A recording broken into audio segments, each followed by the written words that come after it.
Hello everyone, welcome to my channel Shilpa's daily life. আমার এই নতুন ব্লগে তোমাদেরকে জানি অনেক অনেক ওয়েলকাম আর অনেক অনেক ভালোবাসা। সকাল সকাল একবার লিকার চা নিয়ে বসে গেছি আর সাথে বিস্কুট নিয়ে নিয়েছি জানালার পাশে। তো চলো এটা খাওয়া দাওয়া করে নিই। তারপরে দেখো আমি প্রায় এখন 10:30 মতো বাজে, আমার কিন্তু অর্ধেক রান্না হয়ে গেছে। তখন আমি মুড়ি নিয়ে বসে গেছি, ভাতটা হয়ে গেছে আর কি। তারপরে তরকারি করব, ভাবলাম আগে মুড়িটা খেয়ে নিই তারপরে তরকারি বসাবো। আজকেও কিন্তু আমি টমেটো দিয়ে আর চানাচুর দিয়ে মুড়িটা খেয়ে নিচ্ছি। এইদিকে দেখো আজকে আমি ঝোল করবো, কারণ কি আমার দেওরের শরীরটা খুবই অসুস্থ, ওকে একদম পাতলা ঝোল খেতে বলেছে ডক্টর। তো সেই জন্য দেখো বড়ি দিয়ে ঝোলটা সাঁতলাবো, মানে সম্ভুরবো আর কি।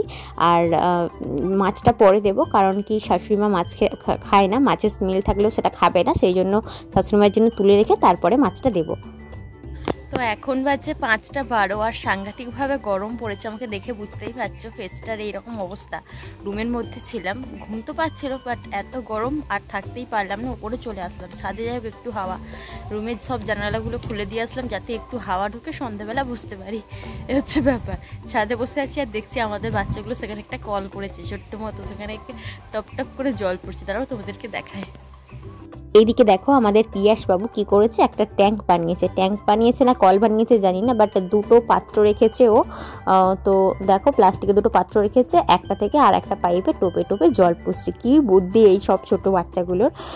তো দেখো তারপরে আজকে সন্ধ্যেবেলা আমি বানাচ্ছিলাম এখানে চিচিংয়ের তরকারি, যদিও খুব একটা খেতে ভালো হয় না চিচিংয়ের তরকারি, তবুও দেওয়ারকে তো এখন রিচ খাবার দেওয়া যাবে না, তাই বানাচ্ছি। আর কিন্তু পেঁয়াজিটা বানাচ্ছি আমি আর শাশুড়িমা খাবো বলে, জল ঢালা ভাত আছে সেটা দিয়ে খাবো, সাথে একটা ডিম ভেজে নেবো। আর এইদিকে দেখো দুপুরের ঝোল অল্পটা পড়ে আছে, এটা দিয়ে দেবো দেওয়ারকে, সাথে মাছ ভাজা দিয়ে দেবো।